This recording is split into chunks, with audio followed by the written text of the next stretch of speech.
Hi, this is Paul. I wanted to continue talking about this video with Tucker Carlson and Brett Weinstein. Does the United States show evidence of intelligent design? Now, the reason I had this thought when I was thinking about this question of intelligent design or divine design, thinking about this, because in many ways that's where a lot of these conversations hinge. Brett Weinstein wants to say the world we now see doesn't necessitate, I would think he would also probably say it doesn't eliminate, maybe he'd say that, I don't know, but it doesn't necessitate the existence of a divine designer who would account for the world. Most of the time when we look at these design arguments, it might be something like if I walked across a beach and I saw a little remote control like this would lead me to believe that this remote control was intelligently designed. Now, part of what this video deals with is purpose. And it's so, Sam again, I thought did a wonderful job in talking about this video, because again, you'll hear Brett use agentic language over and over again. Now, you know, when I'd push John Vervaeke on these things, he would often say, yeah, but this is the only language we have at hand to use to describe these things.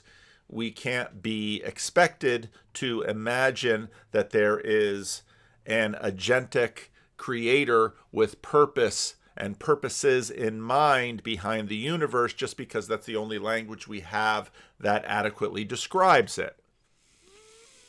Okay, but why then can't we come up with any other language besides one that is filled with the imagination and the assumption of an agent behind the universe?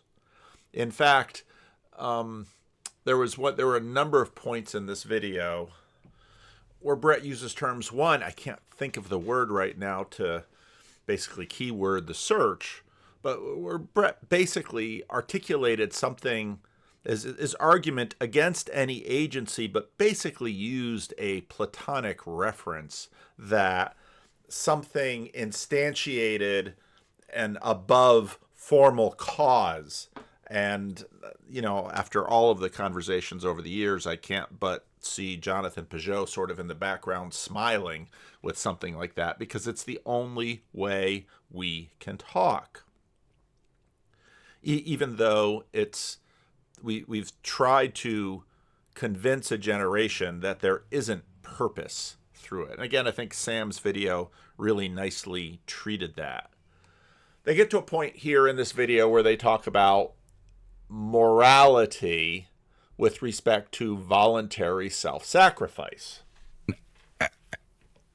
Again, let's just work from the other perspective. Yes. And see whether or not we arrive in the same place. Morality, as far as I can tell, is synonymous with self-sacrifice. Correct. That which is moral is you bypassing an evolutionary opportunity. Exactly. Right. So why would you do that? Why would evolution program you to bypass an evolutionary opportunity? And again, it's evolution program you would argue this is the only way I can talk that people would understand the agency behind the non-agentic.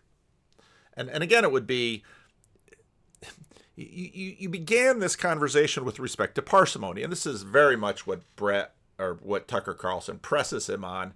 And Brett will basically say, yeah, I know, it sounds easy. And I thought actually the example that Brett gave with respect to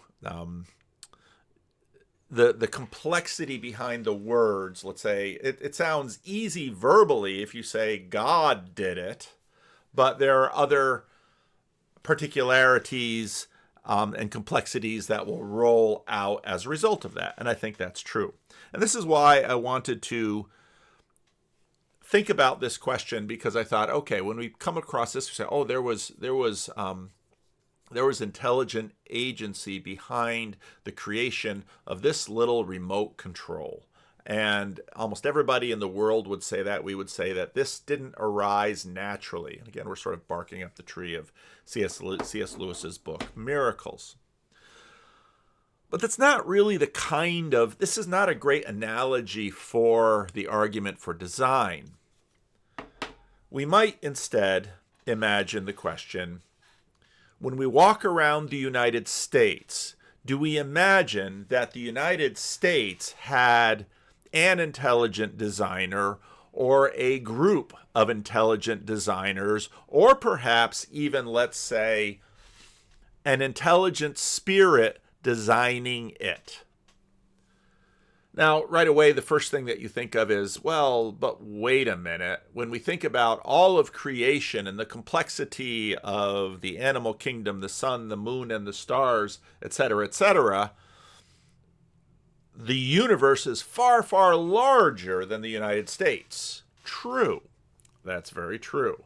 And the United States is dependent on layer after layer after layer after layer of causality and of all sorts of things, and the United States is sort of embedded in it. True. And so it's a much smaller question to ask, does the United States, walking around the United States, would you imagine that the United States has an intelligent designer? Now, someone would very quickly say, but if I just walk around the United States, I might not know that it's the United States. Fair enough. Maybe if I see a flag, maybe if I see a post office, maybe if I see a government building, maybe if I stop and ask someone, hey, fair enough. But again, this reveals many of the different layers that are just not there when we look at something, let's say, like this little remote. And then if we say, well, why wouldn't you, let's say the United States is not the result of an intelligent designer. Why would you say it isn't? You might say, well, what did the intelligent designers have in mind for the United States? Oh, well, actually, if we read a little bit of history, we can discover some of the things they had in mind for the United States. Let's say life, liberty, and the pursuit of happiness. That the United States would be a place of life, liberty, and the pursuit of happiness. And in fact, you can go a long ways, and politicians do this. So this is what the Founding Fathers had in mind. This is what the Founding Fathers had in mind. And then people sort of compare their life to it, and they'll say, well, I don't believe that the United States has an intelligent designer because my life hasn't lived up to what the intelligent designers hoped the United States would yield. And you could say, well, fair enough. But that doesn't mean there wasn't an intelligent designer. It might mean that there's a world of complexity in the question that isn't immediately obvious or evident to us. Because very quickly you can see that, well, there are way more agents than the United States. And you also have to begin to ask the question of, well, what on earth do we mean by the United States? Downstream of Vervaeke read that one book, I forget the authors, and we talked about hyper objects for a little while. The United States is a hyper object. Evolution is a hyper object. In fact, most of the things that we argue about, find powerful and interesting in this world, are hyper objects. The United States is not a thing that you can just sort of get your arms around. But at the same time, the United States is a kind of thing that you can, in fact, have a relationship with. I relate to the United States as a citizen of the United States. I relate to the United States as a taxpayer of the United States. I relate to the United States as I am someone who is able to, well, that's the state of California, but there we have another level. So in other words, the more you pursue this, the more interesting and complex the question of design becomes. Now, it's very interesting to me that when we come across this little remote control, we may say, clearly it has an intelligent designer. But if we come across a fly or a mosquito, that's kind of what we're arguing about. Well, the fly and the mosquito has no intelligent designer. Well, what do you mean? Nobody would purposely create a mosquito that would suck our blood. Oh. And in fact, the question of mosquitoes is often one that comes up in terms of why would God, make mosquitoes? And so I think actually you're a little bit better off, and it's a little bit easier to argue, say, yes, of course, the world certainly, and many people had in the comment section in terms of a lot of what, I forget the guy's name right now, but a lot of the intelligent designers have basically made the case that there's actually way too much complexity to not have some degree of intelligent designer. Most of the time, what people are is downstream from Christianity, saying God is great, God is good. And we wrestle with the problem of evil and the question of good. And again, Nathan Jacobs has been chewing on that over on his channel. Alvin Plantinga chewed on that. You could ask the question, were the designers of the United States good? But again, when you frame it that way, even though it's a much smaller question, the complexities of the question and the amount of bias that we bring into the answer to the question becomes immediately evident to us. If you were as old as I am and you watch Saturday Night Live, you would hear, baseball has been very, very good to me. Well, does baseball give evidence of intelligent design? The United States is still a better example, because just like we bump into the universe everywhere we go, you can kind of bump into the United States almost everywhere we go. This probably needed FCC approval. The monitors needed FCC approval because these things have, put out a little bit of electric magnetism, and the FCC sort of monitors that, because you don't want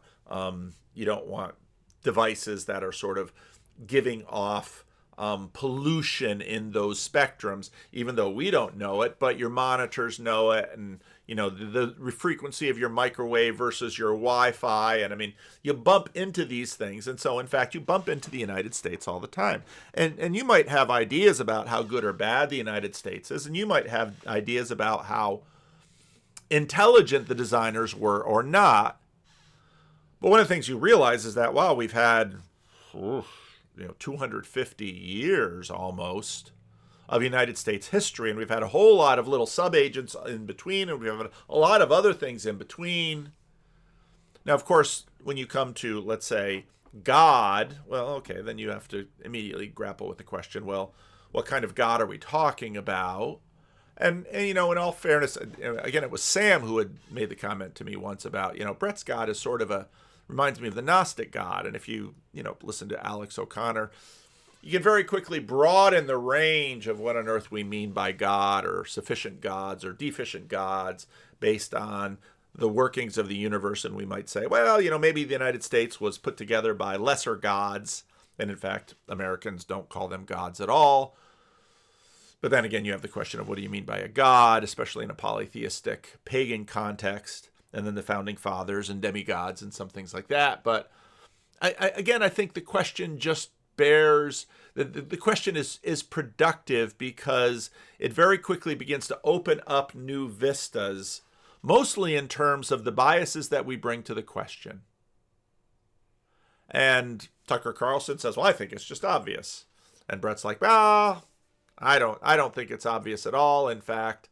But then I think his evolution designed, the fact that he can't talk in any other way but that,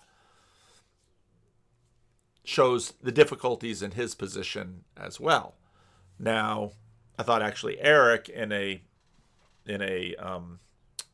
Discord room once, made a very, very important observation when he said, well, part of the problem I have with a God is that then you have to worry about what that God thinks.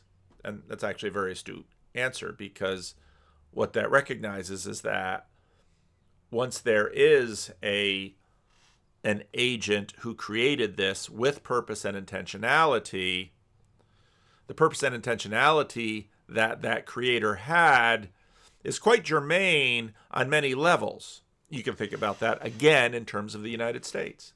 The purpose and intentionality of the creators of the United States, it's germane to the functionality of the United States. Now, of course, you have sort of the founding fathers, you have the Articles of Confederation, and then you have the American Constitution, and then you have all of that history.